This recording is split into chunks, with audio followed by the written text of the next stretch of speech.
1 year into my save here, and the average age of my squad is just 20 years old. And that's because in today's video, I'm challenging myself to win the Champions League, but only using young players. I've taken charge at Hamburg in the Bundesliga, a club with a rich history of developing young players, and within 10 seasons, I need to lead them to Champions League glory. And so, let's take things back to the start.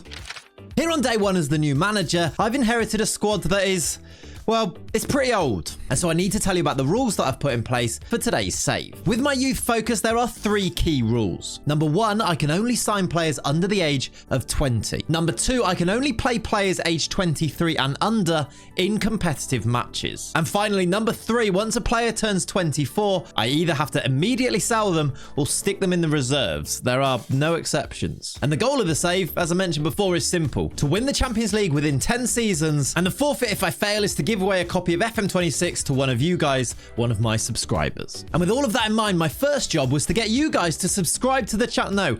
Was to go into the transfer market and apply the rules that I've set in place to the current squad that I'd inherited. So I'll be back after some transfers. Okay, so the date is the 2nd of September. It's the end of the transfer window, our first transfer window at the club. And there's already so much that I need to update you on. Today's video, it could end up being a pretty long one because I think I'm going to be super busy every single transfer window to try and maintain and follow the rules that I've put in place for the save. I have now given myself this squad. This is our first team squad at the beginning of our first Bundesliga season. And if you look at the ages of the players, 19, 19, 19, 18, every player in this first team squad is now under the age of 23. I have had to be ridiculously busy in the transfer window. 22 players in, 19 players out. Now, the majority of the players going out were players that were over the age of 23. For example, Miro Muheim went for £8 million. He was 27 years old. We also had to ship out players that I know would be really effective for us. For example, Yusuf Poulsen is one of my all-time favorite strikers to use in any Football Manager game, but he's 31, so he's been shipped out on loan, and our total money brought in was £26 million. Now, we didn't have a massive budget, but because we had these rules in place and because I needed to put together a team, I've had to spend a lot of money, £94 million, and because I've brought in 22 players, a huge amount of money has now been invested in future installments, which I'm hoping doesn't come back to bite me in the future, but it felt like a bit of a needs must at this stage. Now, I could go through every single player here, but because there's 22 players coming in, I'll show you them. Bence Dardai was the most expensive at £17 million. Sousa came in from Santos, a left back, 19 years old. He was 12 million. Wallace Jan came in for £9 million, an attacking midfielder. Kiriani Saba, a right back, came in for £8.75 million, and then so on. Ricardo Matthias, Jens Hieto Dahl from Tromsø. We've gone all around the world to try and bring these players in, which was one of the reasons why I chose Hamburg as the team to take over. It allows us to register loads of players. In the Bundesliga, the registration rules are great. You can register up to 99 players, meaning I can go and find those wonder kids from all around the world and actually be able to register them and use them, which could obviously be a bit of a problem if I was managing in another league. Just to show you the rest of these players then, 8 million, 8 million, 4 million, all the way down here, look, to where we also brought in a couple of loans. Now, the one that I want to show you most importantly is probably the loan of Marcos Leonardo. He's the most high profile signing that I've brought into the club. And this is one where I've had to be a bit clever with the rules that I've imposed because I've loaned him in even though he's actually 22 years old, because there's no option to sign him permanently in this loan. We won't be able to keep him, but I have allowed myself to loan players who are 21, 22, 23, but I can only sign players permanently if they're under the age of 20. All of this business trying to ship out players has meant that I've got a few players stuck in my reserves now. Players like Fabio Vieira, who's on loan at the club, and I've just not been able to register him because he's 25 years old. We just can't use him, and he would actually be one of our better players at the club. Warmed Amari, as well as a really good defender, as well as these other players here who are 25. I just can't use them. They're in the reserve squad. I won't be registering them. With all of this in mind, this is what we've ended up with in terms of a tactic, in terms of a squad that we're going to be using for this season. Our goalkeeper is Horio Pisano. He's a 6'6" Japanese 19-year-old. And then a defense of Saba on the right-hand side, Sousa on the left-hand side. I think I showed you both of those. We've got Vuskovic on loan from Spurs as our central defender. He's a fantastic prospect who was already at Hamburg, which is always nice. We've got Mbakazi as the left-sided centre-back, and then Bence Dardai, our new big signing in the midfield, with another new signing, Hieto Dahl. We've brought in Angelo on loan from Al Nassr. He's the one who signed for Chelsea. It was a bit of a wonder kid a few years ago. He's 20 years old, but we've loaned him without an option. Pedro on the left-hand side, Marcus Leonardo as one of our strikers alongside Ricardo Matias, another player that I showed you before. He looks like a real prospect as well with really decent value. I'm hoping that with this big investment in this first season, we're going to use a 4-2-4 as well, by the way, because I did try a 4-2-3-1 in the first game of the season. It didn't go well. I'll show you that. But I'm hoping with this investment in this first transfer window that now we've got a squad of really young players, a squad where nobody actually is turning 24, at least for a couple of years, meaning that these players could become the players that actually play for a while now. And as long as we can survive in the Bundesliga, we are at least compliant with my rules, and it should just be about building from this point on now. And it will be about building from here because, as I mentioned, we didn't get off to the best start. We lost actually 3-0 to Borussia Mönchengladbach. Now here at Hamburg, we are predicted to finish third bottom in the Bundesliga. We're 300-1 odds at the beginning of this season. So things are against us slightly. And of course, eventually on our route to winning the Champions League, we will also have to try and overcome the likes of Bayern Munich, Dortmund, Leverkusen, Leipzig in this league, which with Bayern especially is going to be no mean feat, is it? And it was a pretty inauspicious start with all things considered, with Gladbach teaching us a bit of a lesson on the opening day. They beat us comfortably 3-0 with these goals scored here. And so I immediately had to rethink the 4-2-3-1 that I played in this game and switch to the 4-2-4, which did serve us a lot better in the second game. That second game was against St. Pauli, a team that was also predicted to struggle in the league this year. And we managed to run out 4-1 winners. Pedro with the opener before Wallace Jan scored. St. Pauli did get a goal back after this, but then Wallace Jan scored again, and Marcus Leonardo, our star man, the loanee, scored on 72 to give us a much needed confidence boosting victory. Well, that set the pattern for the entirety of our first season. At the end of our first campaign, we finished 15th. We had avoided relegation, but only just. A 38-game season where we were able to beat the teams around us, 11 wins from our 34 games, but lose to pretty much everybody else. Over the course of the campaign, we lost 18 times, but avoiding relegation was all that we really set out to do in this first season. And thankfully for us, it was Freiburg, Hoffenheim and Heidenheim that dropped down to Bundesliga 2, and we'd be able to go into another transfer window looking to build again. I was really proud of this team of youngsters, and even if it did require a bit of a change of system, moving to a back five with 3 centre-backs and 2 defensive midfielders, for me at least, they started to light the fire of belief. Maybe one day we could take a team of youngsters to success, because there really were times in this first season where it looked like just using youngsters was going to be quite impossible. I mean, just look at the form that we had to endure over the New Year period where we picked up just one win from the start of January all the way until the end of March. That win poetically was against Gladbach in the return fixture from that first game of the season where they tonked us. But as I mentioned before, that change of system to the back five and maybe just a little bit of resolve or maturity coming through in these young players who had now spent a season together saw us see the season out with some fantastic form, picking up 6 wins from our final 8 games, including wins against Dortmund and Bayer Leverkusen. And this is why, despite finishing 15th, I'm feeling pretty optimistic about the future. I should tell you about the January window as well, where the squad did go through a few changes. Most notably, Marcus Leonardo was recalled from his loan. He was going to be the saviour. In fact, he did play well for us when he was at the club. Over his time in half a season, he scored 8 goals in 18 games. But Al Hilal decided to recall him in January. And the other business saw us bring in Finn Jalch from Stuttgart, a very promising German defensive midfielder, can play in the defence as well as another midfielder by the name of Mikhail Amondarain. He's an Argentinian defensive midfielder who cost us £7.5 million. Finn Jalch, by the way, cost us 14 million, taking our spending to 116 million in this first season. I'm well aware that that's a lot of money. Again, I will reiterate, a lot of it is in future installments because we kind of have to invest in the future for a save like this. And then the last bit of business was to loan in Thomas Parmo from Independiente, also in Argentina. And that meant at the end of our first season, the squad looks like this. And I don't need to worry too much about the ages of the players because nobody is close to turning 24 at this stage. Our oldest player is William Michalbrensis, who's 22. I do need to decide what happens with Angelo because I can't sign him permanently at the age of 21 when he's on loan. But I guess I could think about loaning him again for next season. He was quite important to us this year. But this year, having just avoided relegation, we have been given not much in terms of transfer budget. £3.9 million is all we've got to spend. So I'm not envisaging a summer like last season. Instead, it might just be 1 or 2 improvements, but we'll see how I go. Sometimes a few sales can unlock a lot of money when you use installments. So we'll see how we go. I'm going to go and do that transfer business now and be back with an update. Well, I lied. They're going to be honest with you. I said I wasn't going to do much this summer, and then Well, I signed 17 players and sold 23. Now, there is a reason for this. I received a couple of bids that I could not turn down, even though we spent quite a lot of money on these players. Al Hilal came in for Bence Dardai and bought him for £37 million. Release clause was triggered there. Now, this is something that I'm now acutely aware of for the remainder of this save. To be able to sign a lot of these players to come to Hamburg in the Bundesliga, a team that just avoided relegation only just, you need to sometimes put a release clause in there so that you become a stepping stone for the future.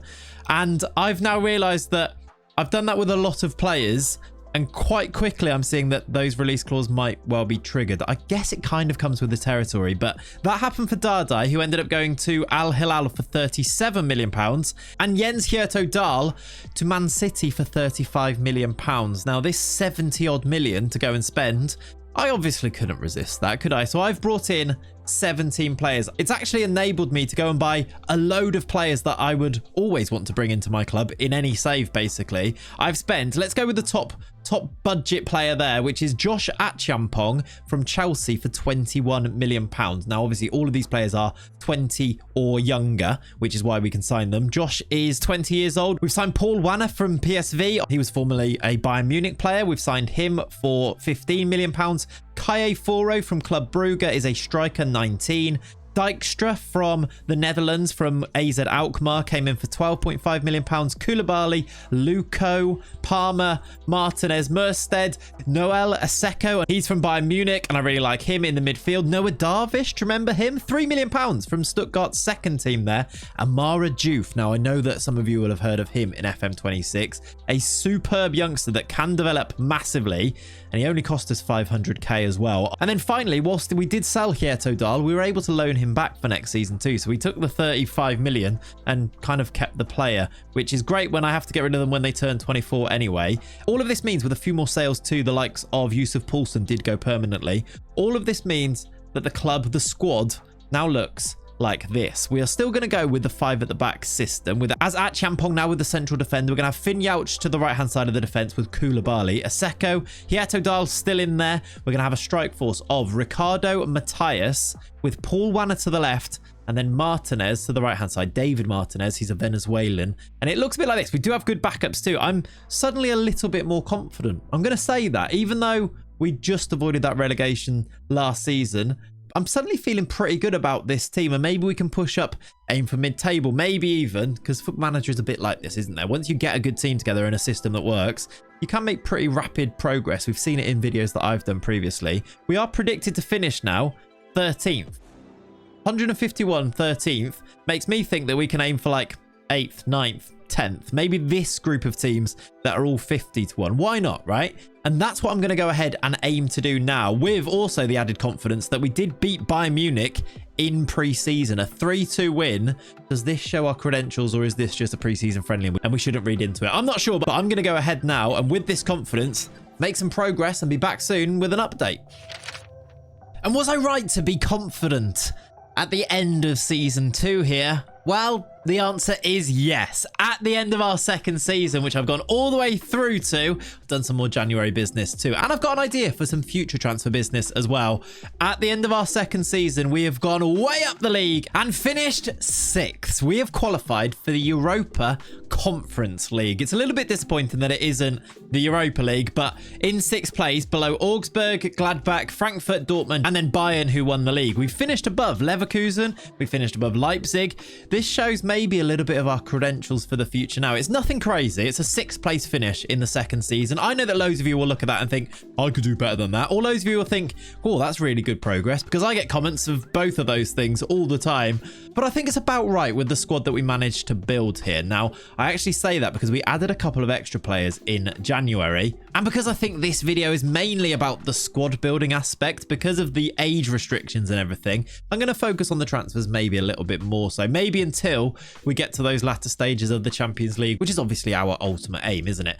For now, though, let me show you the January window where we added a couple of extra players, which were a lovely signing, I think, and I'm sure loads of you have signed this guy in your saves. Saba Karabashvili, the Georgian left back. We're going to use him as a left wing back, I think, but this guy could easily play centre back, and this guy is only 18 years old. He's one that I want to try and hold on to for as long as possible if he isn't bought by a massive team, but he doesn't have a release clause, which is a bonus. A lot of our players, as I mentioned before, do have release clauses. But Saba Karabashvili is going to be our left back, hopefully, for the long-term future. We also brought in Jofre Torrents from Barcelona on loan, as well as another nice little loan here. Claudio Echeverri from Manchester City has come in. He's 21, so we can't sign him permanently, but we can bring him into our team and play him on the left-hand side of our 5 at the back system that is looking a little bit like this. Let me show you some of the stats on some of these players here.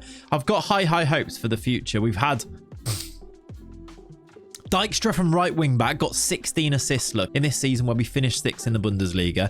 We had Max Morstedt up front scoring 14 goals. We have Echeverri chipping in with 10 on the left hand side, with Martinez getting 13 on the right hand side.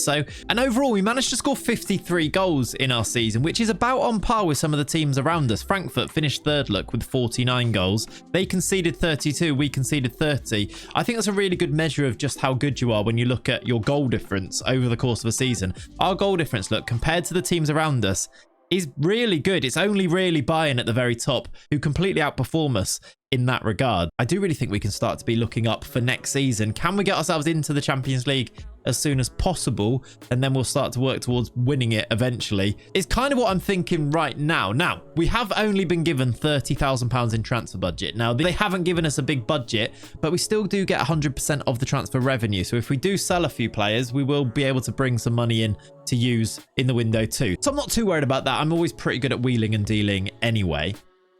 In terms of recruitment, though, there are a couple of updates that I want to share with you. The first of which is if I go to my transfer activity, we do have some future transfers arranged already. First and foremost, a while ago, I arranged the transfer of Gilberto Moura. Gilberto Moura is one of the most exciting young players on FM26. I did a video where I looked at all of the wonder kids, the hidden wonder kids. This guy came out as the best one. I believe he's 16 at the start of the game. He's playing in Mexico. I'm sure that most of you have heard of him by now. Gilberto Moura from Tijuana in the Mexican League. We've brought him in for £8 million. He joins at the start of next month. This summer, he's going to come into our team, and I think he probably will start quite quickly. We do have Amara Diouf who plays on that left-hand side, and we don't really play with a 10, but this is a nice problem to have. But Amara Diouf, by the way, I've loaned out. He's been at Bielefeld for the past season, getting some experience, rather than starting because we've had Echeverri to play on that side, just in case you were wondering where he was. But not only do we have one Moura, we've got Mouras, because how do you like this? We have also signed Rodrigo Moura, or arranged to sign Rodrigo Moura from FC Porto. Now, this guy, another massively exciting wonder kid in the world of football, but also especially in Football Manager 2026. He's 20 years old, and I arranged, I think it was just after the January window closed, to buy this man for £60 million, which I guess would probably have been our transfer budget for this summer had I not already spent it on him. So actually, that's probably another reason why they've not given us any money to spend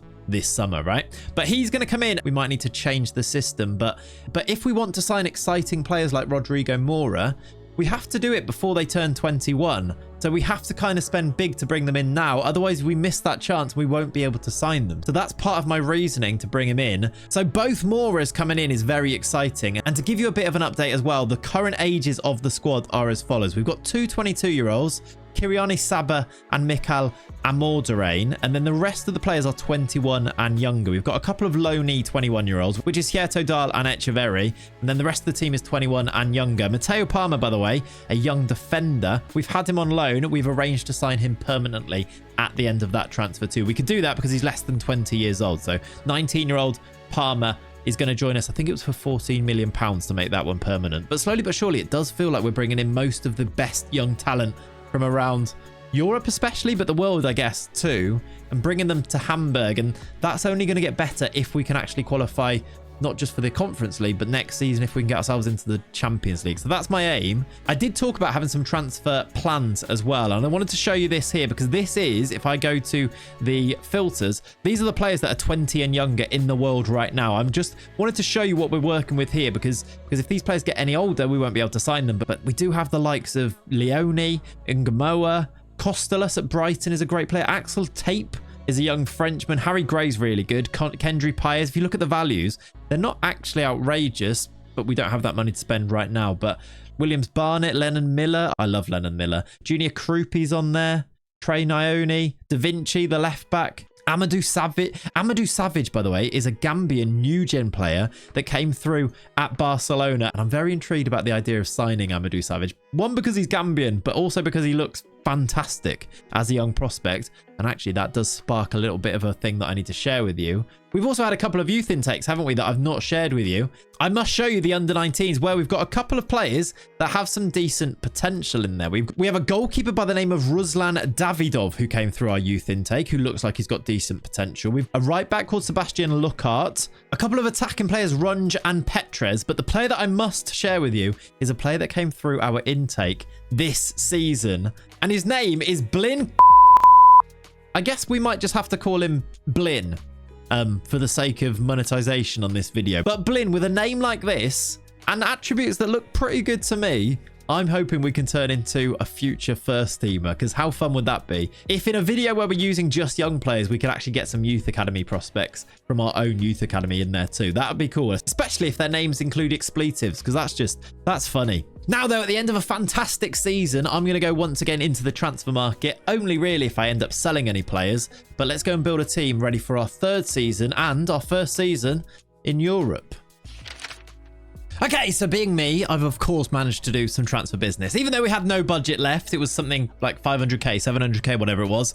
I've ended up creating this squad here with a few of my favorites now in the team. Let me show you how we're set up, and then I'll show you the transfer business that we've done. It's now the 21st of August, and we've got a front three of Mora and Rayan. Now, some of you watching might remember the last time I had Rayan in an FM save. It was during a journeyman save that we did during live streams, and I loved having him in that save, but then tried to re-sign him throughout the rest of the save and couldn't get him. I've now got the chance to have him in FM26. I'm going to use him as a striker. He can play right wing, but I think I'm going to use him through the middle, with Max Morstedt being his understudy. Now, Morstedt scored a lot of goals for us last year, but I'm going to go with Rayan through the middle with the Moras in behind. This was the system that we used at the end of last season, but to show you it includes a number 10 who's kind of inverted here, who then out of possession drops back out wide again, giving you this sort of asymmetrical shape. But it's actually a slightly different way of doing like an asymmetric tactic now that we've got in and out of possession tactics to use. And I think this could be quite fun, and hopefully it's going to work. Like I said, we did use it a little bit at the end of last season, but with Rodrigo Mora, it might be the best way to get the most out of him. He's actually scored 2 goals in his first 2 games and got an assist. And then Rayan as well up front. Played 1 game so far and got 2 assists in it. It was a 9.1 from him. So it was a good start. The midfield is then going to be Karabashvili as the left wing back, Dijkstra right wing back, with Aseko and Sauer as the defensive midfielders, Koulibaly, Achampong and Finn Yauch. Achampong, by the way, I should mention it. I feel like out of all of the players that we've got in our team, it might be Josh Achampong that has made the most progress. Look at these lovely up arrows. He feels like he is about to go to the next level. That is a really seriously good centre-back in Football Manager terms, right? Superb pace acceleration, 20 determination, and then also decent technicals and mentals as well. I've got very high hopes for him. He has now turned 21, so we've got a few more years, a couple more years to use him. And actually, to show you with the rest of the squad as well, we've still got a few years to use all of these players, because our oldest player now, we only have one 22-year-old. It's Kiriani Saba. The rest of them are all 21 and younger, meaning we haven't had to do that thing where they turn 24 and we have to sell them immediately. It's going to happen, and it is going to be an interesting twist to the save, I think, when that does happen. But for now, I'm just going to keep trying to build the best possible young team. And now I should show you the transfer business that we did, as well as that Rodrigo Mora deal then, £60 million.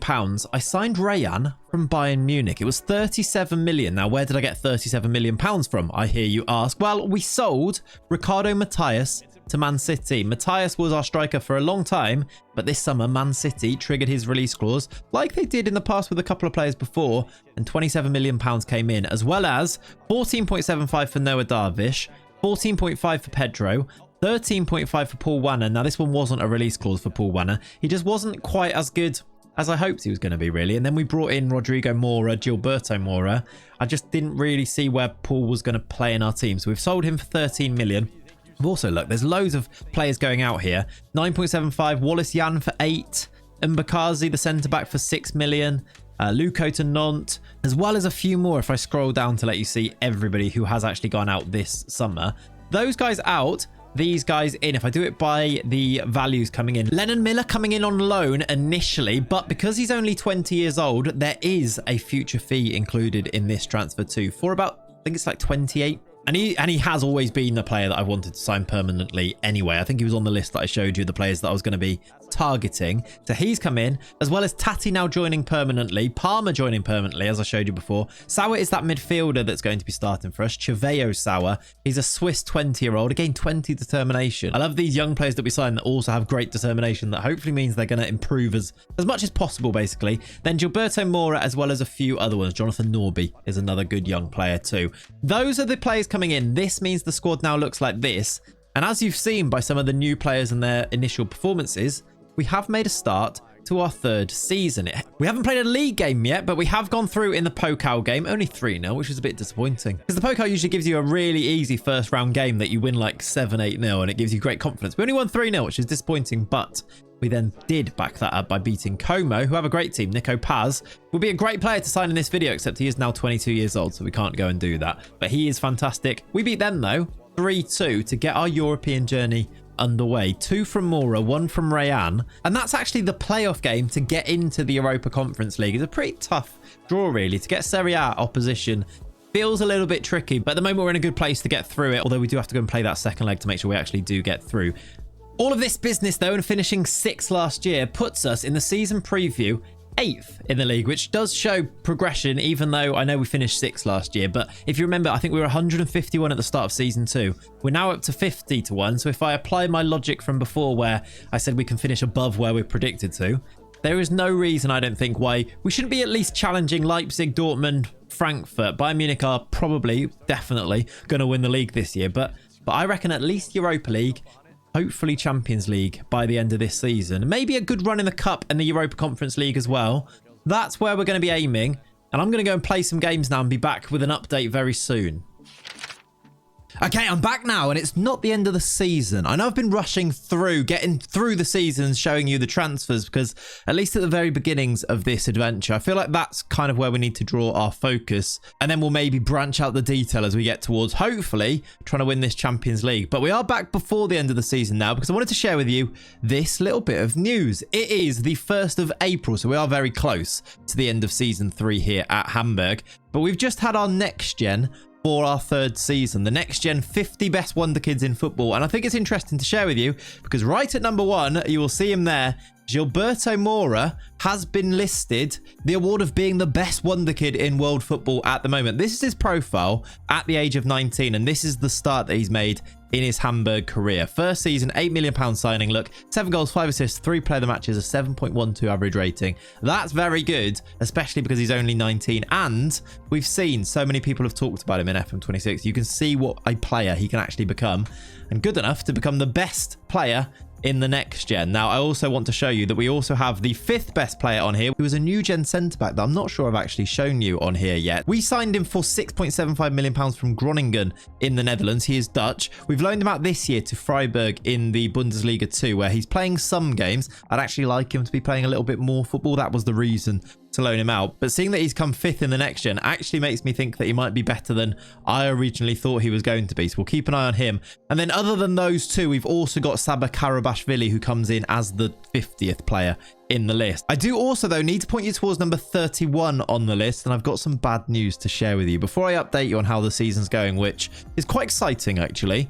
Amara Diouf has been sold to Saudi. It's another release clause sale. He was just starting to hit his stripes. We had him out on loan, didn't we, last season, where he scored 8 goals for Bielefeld, look, in the Bundesliga 2. We brought him back, and although he wasn't playing, he played a few times in Europe, look, and once off the bench in the Cup. He was actually starting to develop quite nicely, but Al Hilal have picked him up for £40 million, which was his release clause, which is a shame, and is also more of a shame when you then see him in the Next Gen Awards and you kind of get an idea of what a player he can actually become. But it does give us more money. £40 million into the coffers is continuing to add to our transfer budget to go and buy other wonder kid players that are under the age of 21, which is of course what we're going for. On that though, before we look at some transfers, I must share with you this league table, which is why I'm back now as well, because it could be a glorious season, and I didn't want to just skip to the end of us winning the league, which might actually happen here. 27 games in, we are 1 point off Bayern Munich at the top. Now, the problem with this is that it is Bayern Munich,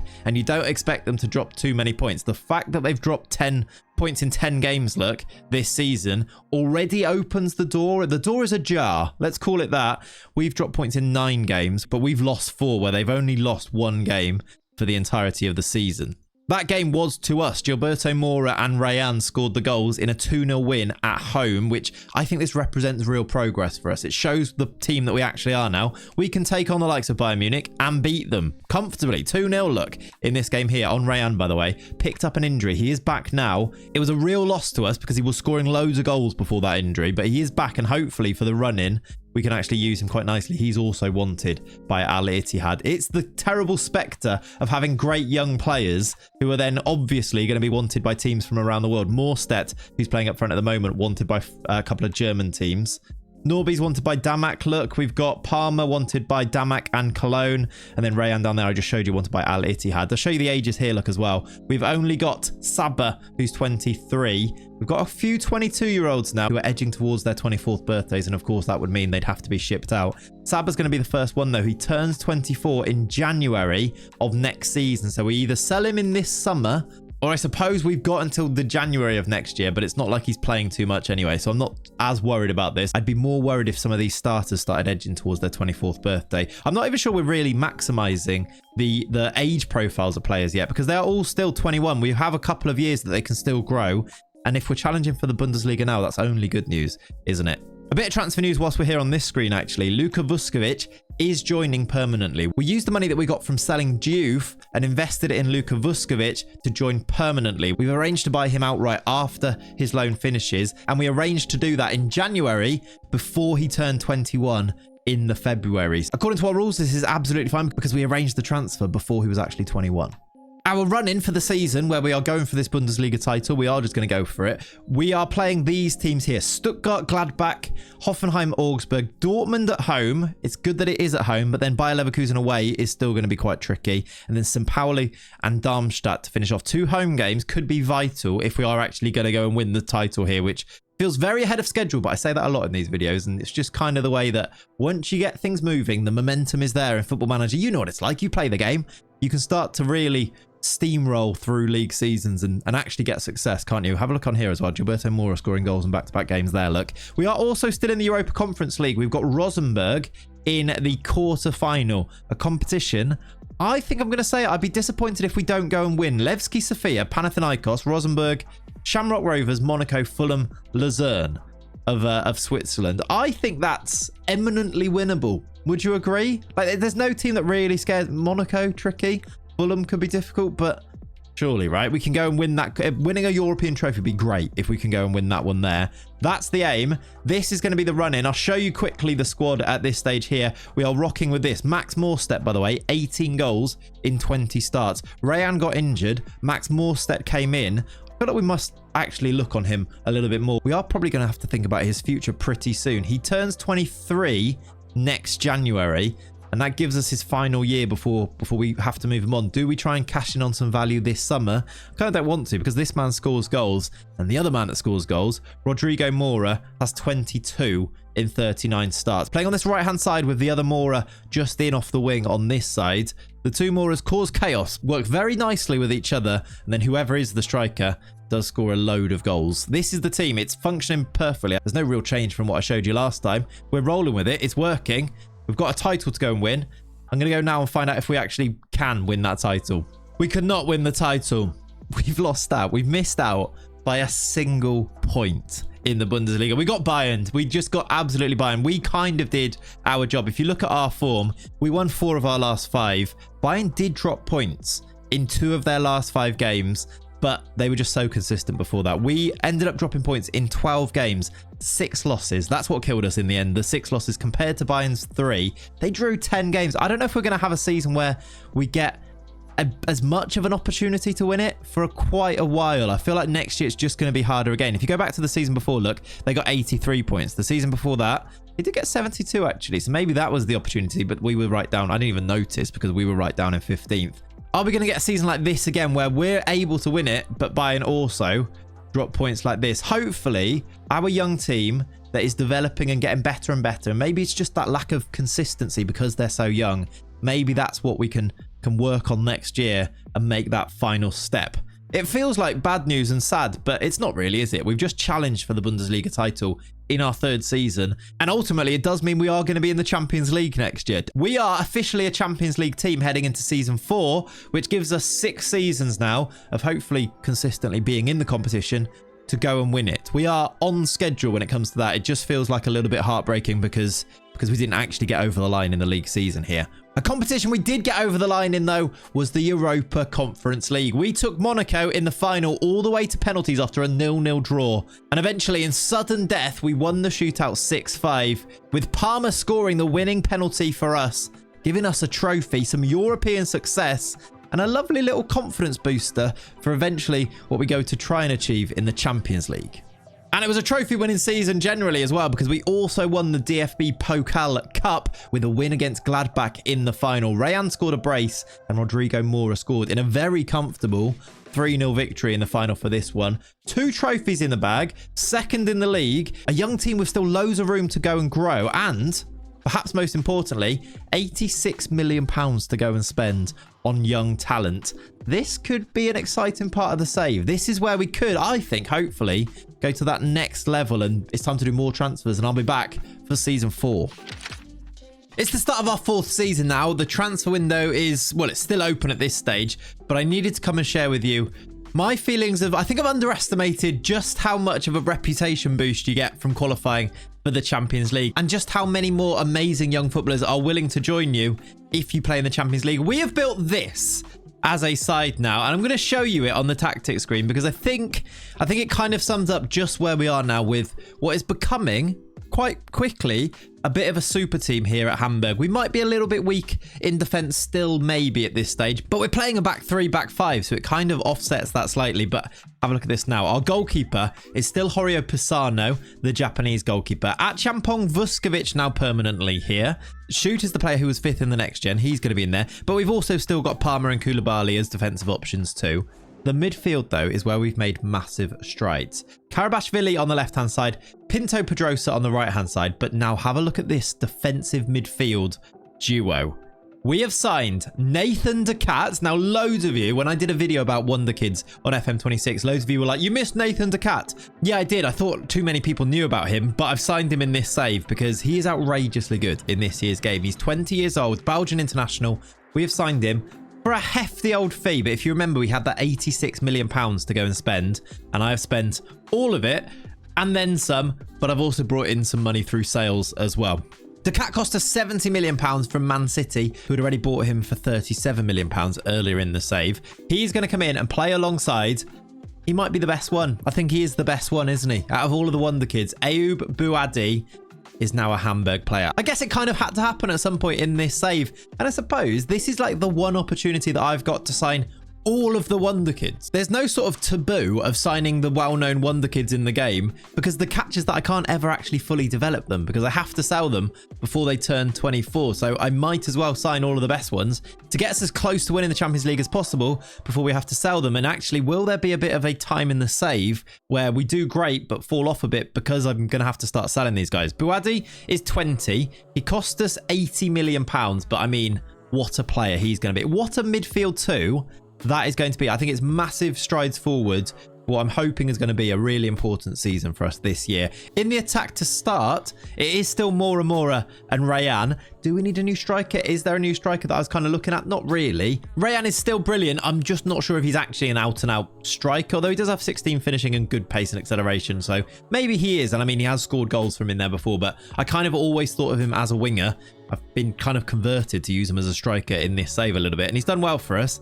Maybe that's something to look at in the future, but I wanted to show you the bench first, because on that bench is Franco Mustantuono, my favourite player in FM24, I reckon. He's obviously got that massive move to Real Madrid in real life. He's now a Hamburg player in this save, and we have spent the best part of £90 million on him, and that's a lot of money for a player that hasn't actually played loads in the save so far, but we had the money to spend, and he's only 20, so we're going to get 4 years of use out of him to be a perfect rotation with either of the Moras in our team. Either play him as this 10 that's kind of inverted off the left, or play him off the right. He kind of fits that perfectly, look, with his natural positions. Franco Mastantuono joins Hamburg, and he's not even a starting player at this moment here. This is our squad. This is why I'm starting to feel like this has to be a massive season for us. We're in the Champions League.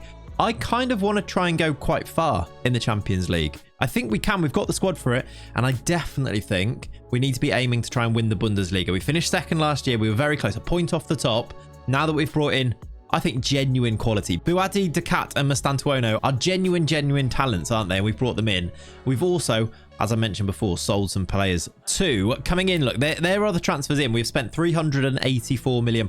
Now, a lot of that is in installments. We had £86 million to spend anyway. We've kind of gone above and beyond that amount, even though we did bring in £162 million. The biggest sales, by the way, we sold Jonathan Norby to Arsenal for £31 million. We've started to get, and again, it might be because of the reputation boost. Now that we're a Champions League team, suddenly our players, their reputations have increased, and suddenly teams like Arsenal want to spend 30 million on Jonathan Norby. Souza has gone to Al Ittihad for £30 million. Aseko, Damak for £27.5 million. And then 15, 12, 9. Max Morstedt.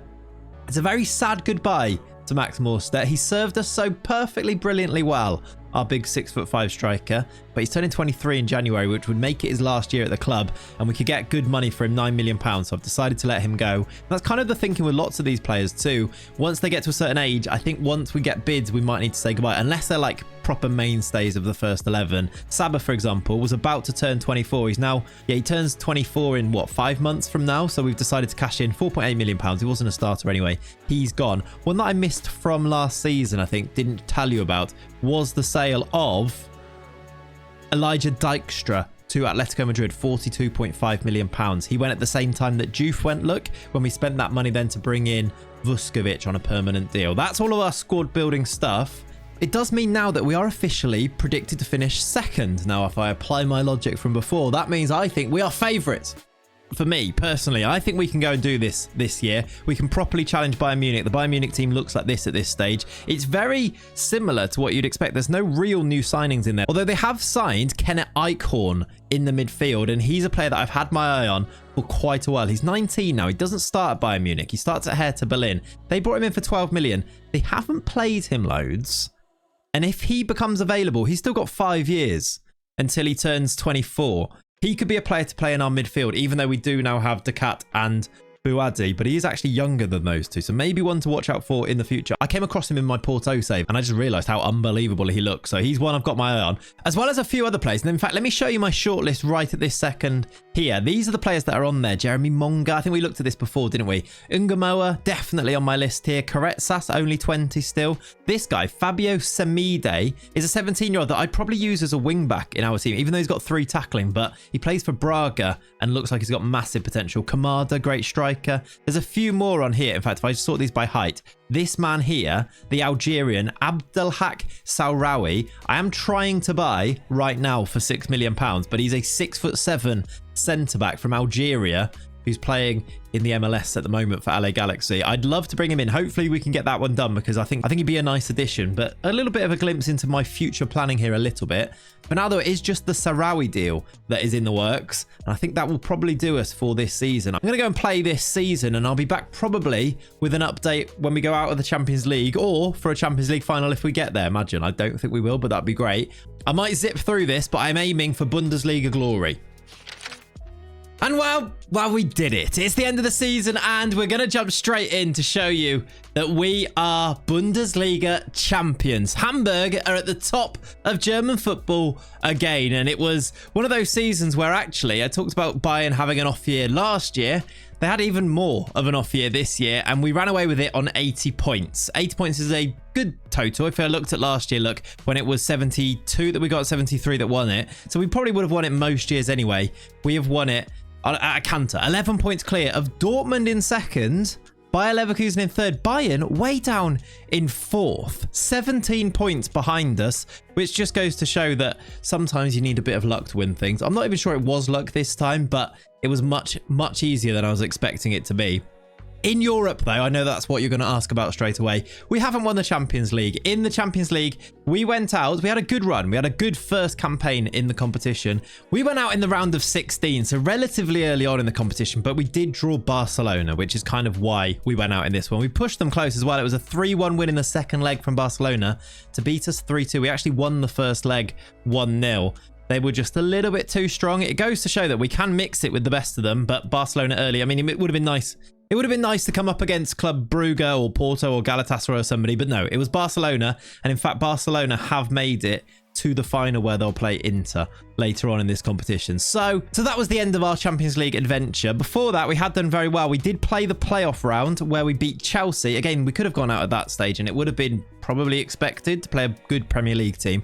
We beat them 5-1 on aggregate to show, yeah, we're a really strong team. And then in the league phase, a bit unlucky not to go straight through to the round of 16 by finishing in the top 8. We finished 10th on 15 points. That feels like it would usually be enough to get top 8. Maybe I'm wrong with that. Hang on, let me check. Last season, top 8 got, oh, that's going to be annoying. Let's go to league phase last season.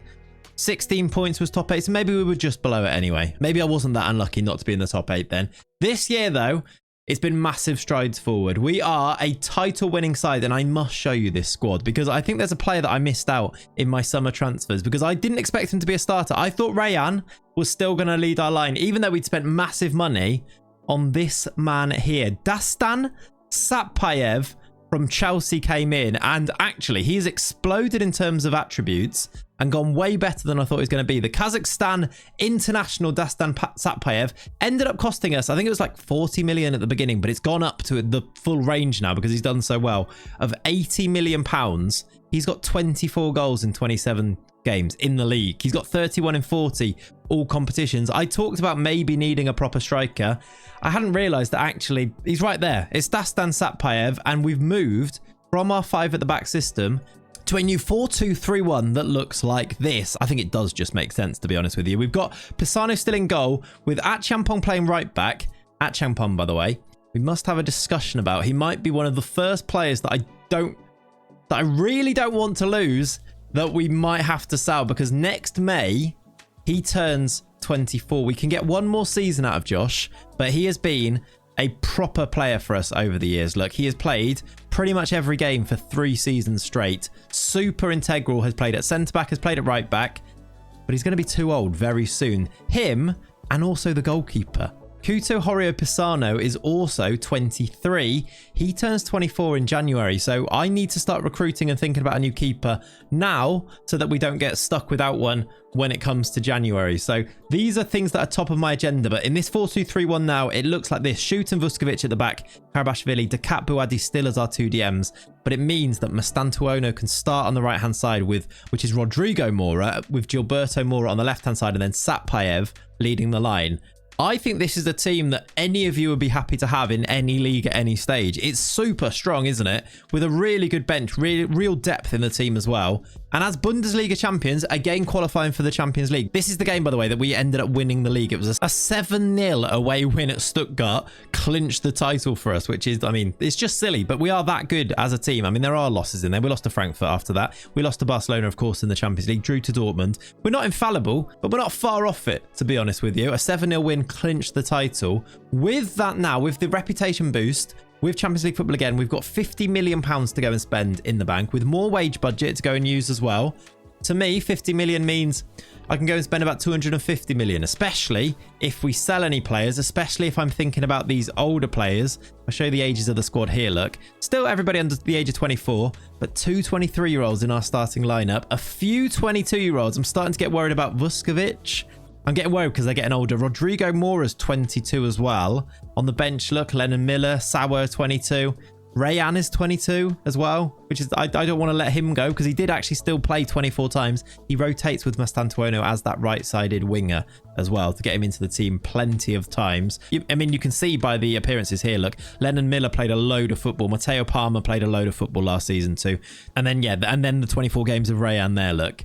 I think the best way to do this, Save, is to be a little bit proactive, especially keeping on top of the age profiles of the players to make sure that you don't come unstuck at any stage. So maybe you go aggressive and try and ship out the players that are about to turn 24, but at the very least, you need to be keeping an eye on it scouting, shortlisting players to try and bring them in as replacements. That's what I'm going to go and do now. Build towards another season where we have to aim to try and retain the Bundesliga, right? And see if we can go a bit further in that Champions League.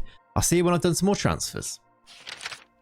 Okay, so I said I'd be back if we were still in the Champions League, and I'm back in February, and that is because we are still in the Champions League. Before that, let me give you an update on the league progress, which you might expect looks a bit like this. We are continuing to win the Bundesliga. Bayern Munich have fallen off a cliff, and that is music to my ears because it should mean that we should be able to go and win the Bundesliga now season on season without too much of an issue. Stuttgart are the team in second after 19 games, so we're well over halfway at this stage, and they're 6 points behind us. Then it's Frankfurt, and then Bayern Munich are 11 points off us with another 15 games to go and play. So I'm not actually worried too much about the Bundesliga season. It means I'm going to turn my entire focus to the Champions League. And if I go to that Champions League campaign here, let me show you the current stage that we are at. We have won the league phase. We have played 8 games and won 7 of them, drawn just once, and gone unbeaten during the league phase. This is the biggest indicator of the save so far that shows that we're ready to go and properly challenge for this Champions League from this point onwards. It's season 5, halfway through my proposed 10 seasons, and I think this is the point now where it's full steam ahead. Can we get it done? Because I'm not even going to rule out doing it this very season. We are that good of a team. This squad here, with a few new additions in January, a couple of players brought in, and one player that I brought in at the end of the summer window, after I'd gone through things with you, I think has taken us to a new level, if you like. This is the first 11, which is the same as the one you've seen before. Kuiper has settled in to become a solid goalkeeper, hopefully continues to develop a little bit. I think his attributes are on the up as well, though, which is good to see. Only 20 years old. The defense is the same. It's Pinto Pedrosa, Karabashvili, Shoot, and Vuskovic, with the massive Algerian Sahrawi on the bench. We have also, though, brought in a new left back called Diogo, who I think could be a future starter for us if we need one, if Karabashvili gets too old, which is going to be a while yet, or probably more likely if a team comes in and triggers his release clause. But he looks pretty good. Look, brought in from Internacional in Brazil. And whilst we're here, I'll show you another South American incoming, and that is Leonardo Suarez, an Argentinian 19-year-old, who I think is going to be in our first team squad pretty soon, looking at these attributes. Great pace, acceleration, great finishing, playing as that number 10 perhaps, with Rodrigo Mora in that role at the moment, but getting a little bit old for us. He's 22, I think, about to turn 23, Rodrigo Mora. He's turning 23 this May, putting him into his last season with us at the club. He is wanted as well by Liverpool. Is this the time to try and get £100 million plus for him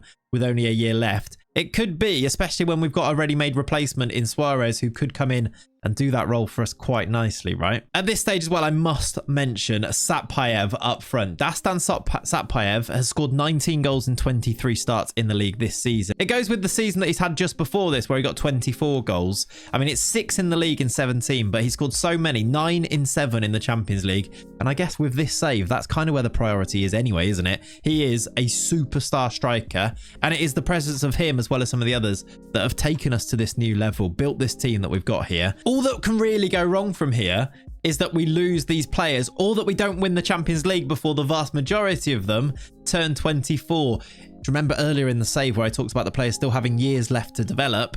We're kind of running a little bit short on those now. A lot of the players are now 22 years old, look. You've got Pedrosa, Vuskovic in the defence. You've got Buadi in the midfield, Mastantuono, Mora, and then a lot of them are obviously 21 as well. It's kind of this season or next season where you're kind of thinking we have to do it. Otherwise, we're going to have to almost start again and bring in players. Remember, I can't sign players that are 21 yet. I have to buy 20-year-olds, and maybe that takes them a bit of time to gel into the team and things. It's either you keep it like constantly moving, or you focus on a group of players to develop them to their maximum potential. It's a tricky situation, and I can see us getting really close and then having to almost reset. And that's like a unique challenge of this save, isn't it? All of that gets solved though if we win the Champions League this year. I'm waiting to see what our draw is going to be, but we head into this second half of the season from a real position of strength, and I think we're going to go and try and win this Champions League. And well, now it is June, and I've gone through to the end of this season. I was right to be confident, because this is the situation. We have made the Champions League final. We play Real Madrid later on today, after making it to our first Champions League final. Real Madrid, of all teams as well. It's a massive challenge. but we are back to go and see how this goes together. Our Champions League run went like this. In the round of 16, remember we won the league phase, so that put us straight through to the round of 16. There, we got PSG, which feels like a tough draw, but I mean, it wasn't. We won 10-3 on aggregate. We beat PSG 7-0 in a game. This is a ridiculous football team. This 4-2-3-1 is so basic, but this is a ridiculous football team of real talented footballers.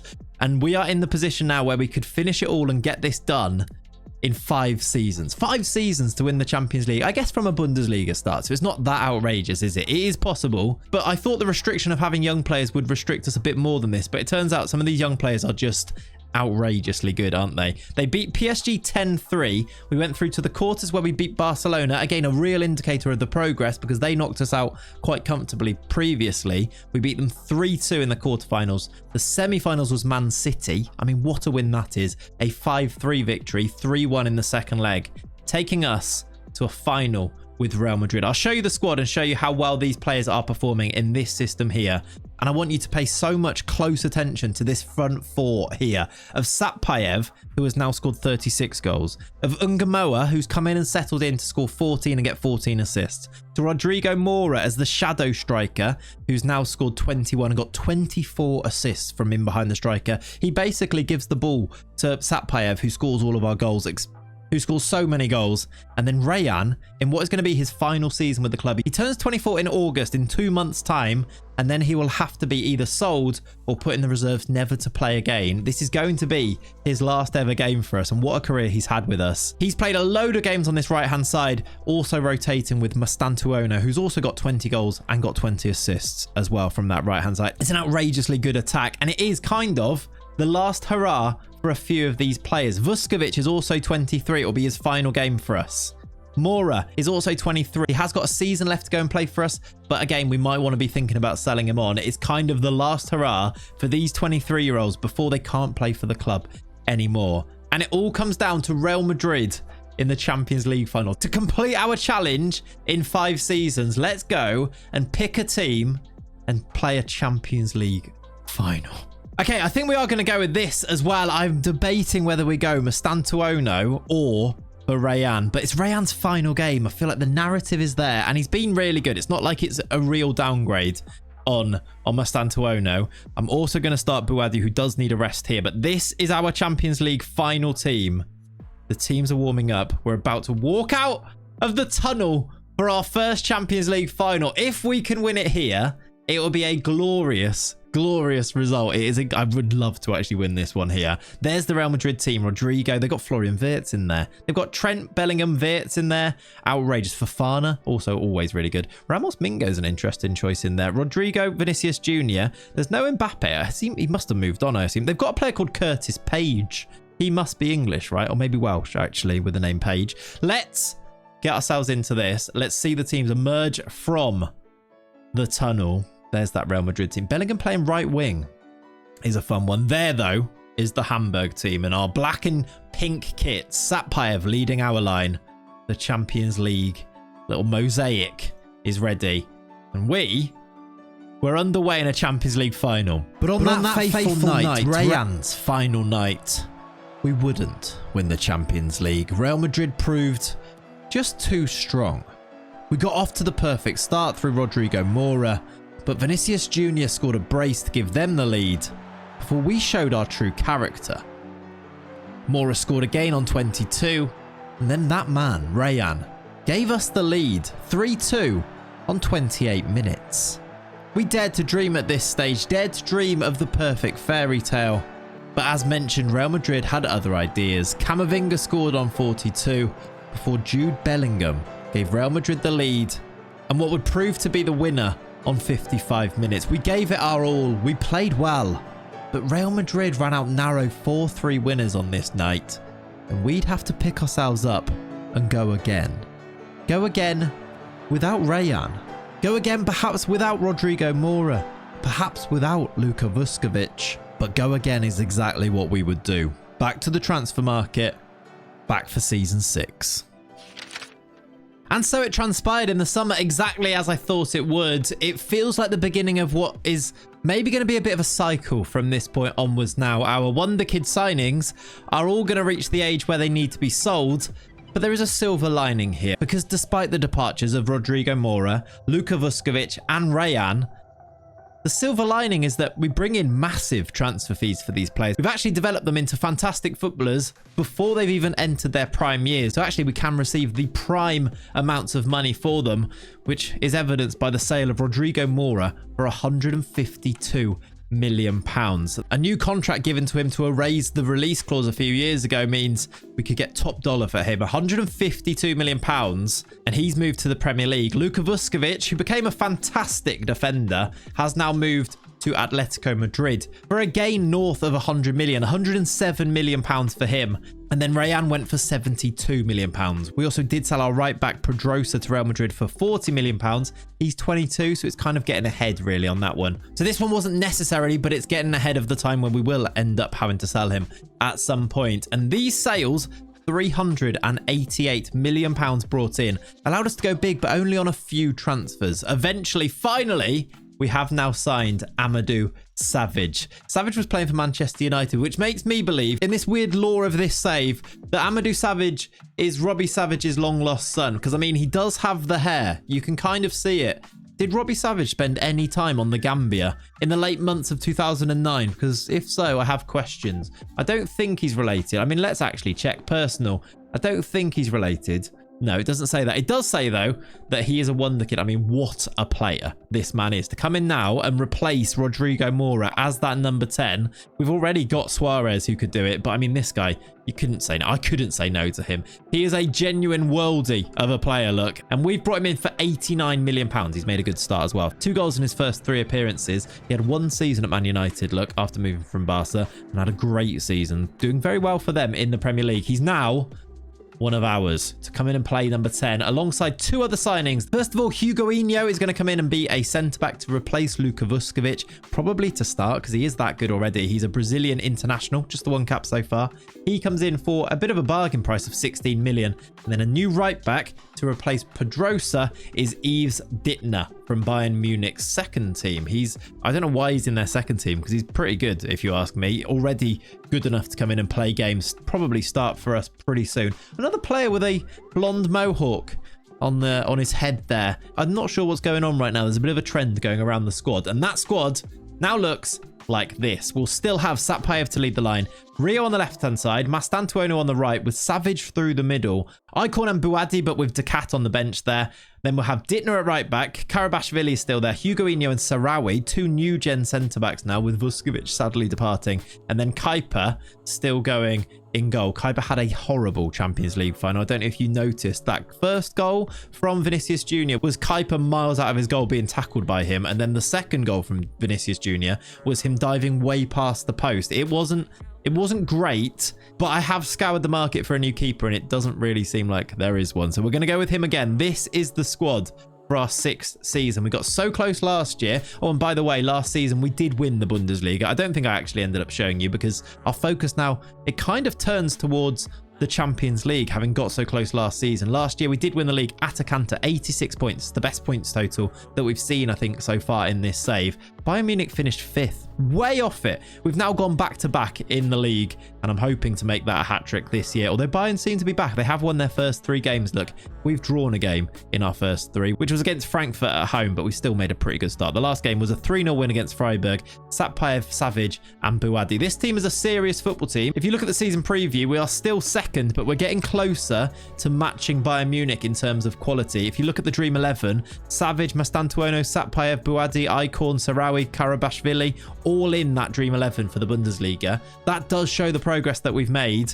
The only thing that is going to hold us back, I think, is the ages of the players. It's going to be the last season for Franco Mastantuono and maybe a few others as well, because Rio's going to turn 23, Satpayev is going to turn 23, Buadi, Karabashvili. Some of these are proper global names that if we don't win it this season or maybe next season, we're going to be fully in the realms of new gens really in our team. And then who knows what that could actually end up going like. It could be a real problem, or it could be great because they're really overpowered. I guess we might find out. Now though, Season 6, we go again.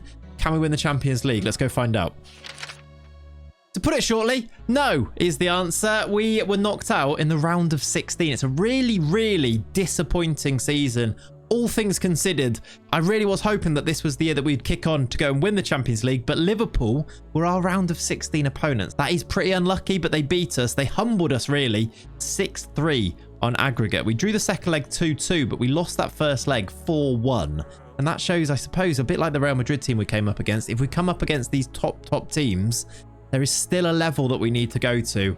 And maybe that's where we need to go big in this next window to try and get to that level. We did, however, win the Bundesliga, so that's not actually a problem here. We won that at, again, a bit of a canter. It was a 9 points gap to Bayern Munich, who are back to finishing second, but a really good season for us in terms of the domestic competitions. But the usual suspects turned up and performed brilliantly, especially Dastan Satpayev, who I'm beginning to panic is going to get too old before we win the Champions League. I had no idea he'd turn out this well in this save. He has scored 33 goals in 38 starts this year, 30 goals in 30 league starts in this campaign. Look at those for 3 seasons for us, 24, 15, 30, and even in this 15 goal season, he scored so many in the Champions League and got 36 all comps. This year, 33 all comps. The year before that, 31 all comps. This is a serious striker. However, he's now 22 and wanted by some of the big guns. Arsenal and PSG are interested. I suppose, luckily for us, his release fee is £229 million. So I don't think they're going to trigger that. And he's got massive value. But he is 22 now, about to turn 23, which makes next season his final season for us. And the big thing we have to cope with this summer is Franco Mastantuono, who is now 23, about to turn 24. We have to sell him this summer, otherwise we just can't use him. Luckily, again, he is wanted. Spurs and United are probably going to be the prime candidates to bring him in, and hopefully we can bring some good money and replace him. But that's another one we've lost. And this team's getting older again. Buadi's now 23. Satpayev at 22, Karabashvili, John Shoot, even a new gen, is about to turn 23 and go into his final year with us at the club. Is it panic stations? Probably not. But this unique pressure of trying to win things before your good players become too old is really quite fun, but quite scary. I'm going to go and do another transfer window now and gear us up for season number 7. I guess the other time pressure is that we're running out of time. Season 7 out of 10. Let's go and get ready for it. Okay, so I was ready to lose Franco Mastantuono. I was not ready to lose Ayoub Buadi. Has also been sold this summer. We've lost 2 of our big players. The 2 global names that I talked about. Manchester City came in and offered me £144 million. And that was his release clause for Ayoub Buadi. It's an outrageous amount of money, but I've had to say goodbye to him. He has actually picked up an injury already, which, okay, it's only sprained ankle ligaments. That would have been quite poetic, but we've lost Buadi to City, as well as selling Mastantuono to Barcelona. He's gone to Barcelona. The former Real Madrid man has gone there, which is quite fun. £115 million for him, though, is a really healthy amount of money brought in. It does allow us to reinvest that, but to be honest, we didn't need to reinvest that because we had so much money to spend anyway. We've got to the stage where we're turning a profit every season here, aren't we? We've spent 131 million. We've brought in 269. That 269 was basically on those 2, although there's a few loans and things like that. Diogo as well went on a free to Atletico Madrid. He ended up not quite being as good as I thought he was going to be. There's a lot of players that you will have seen in the ins and the outs of the transfers every season. Some players that I thought were going to be great ended up not quite reaching it, but obviously I'm focusing on the players that are in the team at the time. There's been a lot of turnover of players. I'm very aware of that. So I'm sure you will have been noticing things as we go through here. Let me show you the incomings then for this summer, though, to come in to replace some pretty big outgoings. Buadi and Mastantuono have been replaced by the following. The one that I'm maybe most excited about is actually not the most expensive. Lionel Acosta is a diminutive left-footed Argentinian called Lionel. I'm excited about this because just imagine if this little man could be as good as his namesake. He's going to come in and play on the right-hand side to replace Mastantuono. He's got 17 dribbling, 17 technique, and really good pace, acceleration, flair. Maybe he can make stuff happen. Look at all the traits that this man has as well. Tries tricks, cuts inside.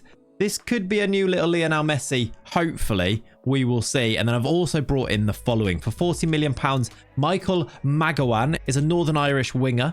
Juan Quiene is a Venezuelan midfielder. David Sulemont is a Belgian defensive midfielder. And then finally, Juan Jose Mosquera is a young defender. He's 6'7", which is exactly why I've signed him, to be honest with you. Altogether, this means heading into season number 7, the team is very strong. but it is maybe just missing a couple of those big name players. It's so strong that I shouldn't be missing the Moras or Buadi or Mastantuono or Rayan, but I do find myself looking at the squad and thinking, oh, I'd be better with those guys in there. Even though, look at Kenneth Eichhorn, look at the player that this man has become in our midfield. He is, I reckon he might be one of the best midfielders on the game. He starts a new game at, I think, 17 years old, and he is super highly rated. In fact, I'm going to go on the record right now. FM rates him so highly that I'm going to back him to get a move in like January or next summer, IRL, because that's usually what happens in these things. And I want one of you to come back and comment when it actually does happen, okay? He'll be partnered by Ducat in the midfield, Acosta on the right-hand side, Rio on the left, Savage in behind Satpayev. We've kept Satpayev for another season, by the way. It is going to be his final season at the club. I'm going to continue to say no to PSG because I think this guy is the real deal and is the striker that can lead us, can score the goals to take us to Champions League glory. He scores so many goals every season. I hope that it continues. Let's now, though, go and continue. Season number 7. I'll be back either in the latter stages of the Champions League or at the end of the season if we've gone out again. I'll see you in a bit. So, I'm returning and it's not the end of the season. That should mean that you should start getting excited. It is April, the 1st of April 2032. And I'm coming back because the first thing I want to show you is the next gen for 2032. We have got 7 players out of the 50 on the list. Now, the next gen is all about slightly younger players than the ones that are necessarily going to be starting for us. But we've got Lionel Acosta, Dominik Bednarek. Bednarek, by the way, came through our youth intake way back earlier in the save. I don't even know if I mentioned him, but he's actually on the next gen this year and has developed into a really good footballer. We've loaned him a few times. Could potentially be one for the future for us. He's made his way into the next gen anyway. We've got Mosquera out on loan, who we signed in the summer.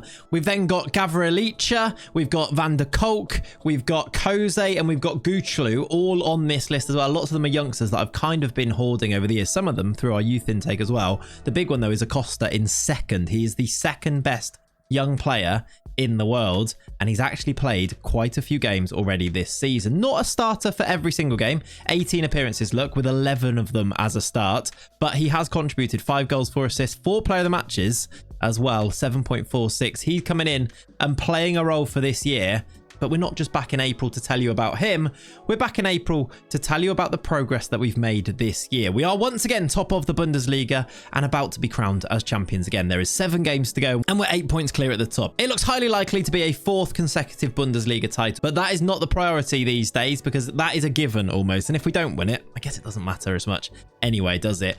The priority is, of course, the Champions League, where opportunity seems to be knocking slightly again. We have made our way through to the Champions League quarter-final, where we're playing Porto. We've avoided Real Madrid and Barcelona, who play each other. We've avoided Chelsea and Bayern Munich, who play each other. Arsenal and City, who play each other. And we've got a very kind draw of Porto. Now, we're not going to underestimate them, but if we go through here, we'll be in a last 4 of a Champions League against teams where I think we'd be in the mix of winning this competition. We knocked out Newcastle in the round of 16 with a 4-0 win in the second leg after losing the first leg 2-0. And we breezed through the league phase before that, once again topping the league phase with 24 points out of a possible 24. Real Madrid also did do that, by the way, but we had a slightly better goal difference as we went perfect through that league stage. I just think there might be something happening here, potentially. Before I go and play those Porto games, though, one thing I was thinking about in this save was how great would it be if one of our players could win the Ballon d'Or, especially because they have to win it before they turn 24, which would be such a young winner of the Ballon d'Or, wouldn't it? So far, it's not quite happened. Michael Olise has just won it. Ethan Nwaneri actually won it at 23, which is quite cool. He beat Wirtz to it in second. Haaland won it the year before that. It was Haaland, Salah for 3 years. And then before that it was Vinicius Jr. And we've got the real life ones in here. Kind of want to make this a bit of a goal for the save. So perhaps if we hit a like target on today's video, I could simulate 10 years into the future to see if any of our players do end up winning the Ballon d'Or. Maybe that sounds like something you'd want to see. If you do, let's say 3,000 likes on today's video and I'll do the simulation and pop a video up on the second channel. There you go, there's a target for you. Speaking of awards too, and the reason this popped into my head, it was because Dastan Satpayev actually came second in the FIFA Pro Player of the Year award. Now, Michael Olise won the Ballon d'Or. He won this award too, but Satpayev came second in this. So maybe he's our best chance of winning it. Maybe if we win the Champions League this year, he could win it. I guess if we don't win it this year, he's going to have to be sold anyway. He's 23, turning 24 in August, right after this season finishes. He's still wanted by PSG, even though his value is at £117 million. He still has that minimum fee release of £229 million. So I'm hoping to kind of hold out for that, if anything, but we will see. Now, though, it's time to go and play this season run-in, first and foremost, by taking on Porto and hoping we get ourselves through to the Champions League semi-final. And that is exactly what we did. We have beaten Porto 4-2 on aggregate. Now, this was actually a lot closer than I was thinking it was going to be. We lost the first leg 1-0, but won the second leg 4-1. It was goals from Satpayev, Toledano, Acosta, and then John Shoot with the goals. They got a late goal at the end, but we'd already done the business before this. And this win, to turn things around, home advantage, by the way, on FM26. Are you experiencing that being really quite powerful? Perhaps even overpowered, because that's what I'm finding. This result sets us up with a semi-final tie against Arsenal. It is Arsenal, Hamburg, Barcelona, Chelsea in the two semi-finals. And if we win, and if we can beat Arsenal, who actually won the competition last year, if you look at the past winners here, if we can beat them, we'll be in a Champions League final again. So I guess without further ado, I need to go and play that game as well now. Unfortunately, this was the result in the second leg against Arsenal in that semi-final. A Lennon Miller assisted Gyökeres goal on 69 and a Miles Lewis Skelly goal on 79 meant that we won 3-2 on aggregate after a first leg 3-0 win away at the Emirates. I had you in the first half there, didn't I? It was 2 goals from Pernille from us. Pernille, I'm not sure I've shown you all that much. He's a young Belgian winger that we brought in a few seasons ago. He was in from the start of this one because of some injuries. He scored in the first minute, the 63rd minute, and then Sarawi ended up scoring, even though this was the first leg. It became the winner in the 92nd minute. In fact, do you know what? Actually, let's delight ourselves by watching a 6'7" Algerian smash it in there at the back post to give us the 3-0 lead to take back home. And it was a little bit sketchy. I'm not going to lie here. We've limped over the line slightly with a 2-0 loss at home with those goals that I just showed you there from Gyökeres and Lewis Skelly. It's not our finest hour, but it could well mean that we're about to have our finest hour. We play Chelsea in the Champions League final. And of course it's Chelsea. The poetry is not lost on me with this one. Is there a team in world football that is hoarding wonder kids more than Chelsea right now? Well, I guess only in this universe here does that exist with Hamburg, with the amount of players that we've got. But we go into this game, and if we're honest, it's going to be the last games for a whole host of our squad. Because in this first team squad now, John Shoot, Karabashvili, Nathan Decat, Rio Ngamoa and Dastan Satpayev are all 23. And even though some could probably play a few months of next season before we didn't play them anymore, if we're going to be serious, we'll probably sell them this summer because then we can maximize the transfer fees we bring in. It's probably the last game for a whole host of our first team squad. So if we don't win it here, it's going to mean the biggest rebuild that we've had to do so far in this save. It could be a massive step back if we don't go through to beat Chelsea in this game here. The other problem is that our goalkeeper is also injured. Kuiper is out for 2 to 4 weeks, so we've got Ayaz Koze keeping goal for us. Luckily, he is pretty good, the 19-year-old. We have to give a number to that backup goalkeeper that I've brought in because of the injury to our main keeper, Kuiper. This guy's 17. He's on our bench. I've given him the 17 for that. Let's have a look at the two teams, and I'll take you through the selection that I've made for our team for this final. We are playing Chelsea, and that's the Chelsea team there. Jorgensen, James, Chima, Andres, good defender on this game. Pacho Kirkes has gone to Chelsea. Enzo, Caicedo, Rodrigo Mora, I have just realised and remembered, plays for Chelsea. Cole Palmer, Fernandez Pardo, he's great, and João Pedro. Any other names on this bench here? I mean, there's a few that I like, but not necessarily ones from this save. I really love Johan Manzambi. Our team looks like this. Koze, the backup keeper in goal. Dittner, Sarawi, Shoot, Kabrashvili, Eichhorn, Decat, Acosta, Amadou Savage, Ungamoa, and then the main man, Satpayev. He has the armband. He's going to lead our team out. And here come those two teams. There's Rodrigo Mora on the right-hand side for Chelsea. What a sad sight that is for us. Satpayev, though, leading our line. Savage, the number 10, in behind. Can we go and get ourselves a Champions League win here? It would be so good to get it done. Otherwise, I am very worried about that complete rebuild that we'd have to go through. They're going to go with the winter ball, which seems like an odd choice, although it is raining, I suppose. I don't know where the final's being held here, but here come the two teams. We're wearing our white shirts, Chelsea in their normal blue, although our kit does have blue on as well. It's a little bit confusing, but I'm sure it's going to be okay. Let's get ourselves underway as we begin Champions League final number 2. João Pedro has got us underway here. It is confusing with the two kits. I'm going to say it right now. A bit of a kit clash. UEFA, I'm not sure how you've let this one happen, but here we go. Chelsea on the ball at the back, and they're going to be building towards the first attack. It'd be great if we could get off to a really good start here. Nice early goal for us, of course, not for them, although here comes Rodrigo Moura. It would be poetic if he would score. A good bit of play. Karabashvili's taking him down. Yeah, you might be mates from back in the day, but take him out. Saba, I like it. Cole Palmer with the free kick. Can we defend this nice and safely? John Shoot. Big John Shoot heads it behind for a corner. Early Chelsea pressure. Be nice if we could get on the ball. It's going to be Moura to take it. The highlight isn't ending. Always worrying. John Shoot's there again, though. He's so dominant in the air. Both of our defenders are. Shoot and Sarawi, both so good from headers. Oh my word, that's a chance. That's in. João Pedro's headed it in. The flag is up. So I believe this is going to be disallowed, but we will check it on VAR. But the flag being up leads me to believe this one's going to be chalked off, and it's a pretty harrowing start to this game. It is going to be disallowed. Look, it's been ruled out. Let's just all calm down a little bit. 0-0. Let's build our way into this game. First highlight then for us now. We're 12 minutes in. It's Dittner down the right-hand side. Here's Rio and Gamoa against his former team as well, actually. A little quiet one there. Long time ago. He's got the ball again here. Nathan Takat. Karabashvili down the left-hand side. The chance hasn't yet gone. If Karabashvili can get the ball in, he's just kept it in. Sapayev. That was a chance. He usually gobbles up chances like that for breakfast. He's put it wide. 0-0. 35 minutes on the clock. We've got the ball again here with the highlights starting. We've been probably just about the better team, but it's actually pretty close. We built into the game, and Chelsea have just come back into it a little bit in the last 10 or so minutes, at least according to the stats. We now have a highlight, though. Trying to give ourselves the lead before half-time. Sapayev's in behind. He's going to shoot from here, surely. Deflected corner. I think there might have been like a double deflection. It hit the defender and then the keeper made the save. We've won a corner. Here's what I was talking about the stats. Look, we've had 9 shots, 5 on target.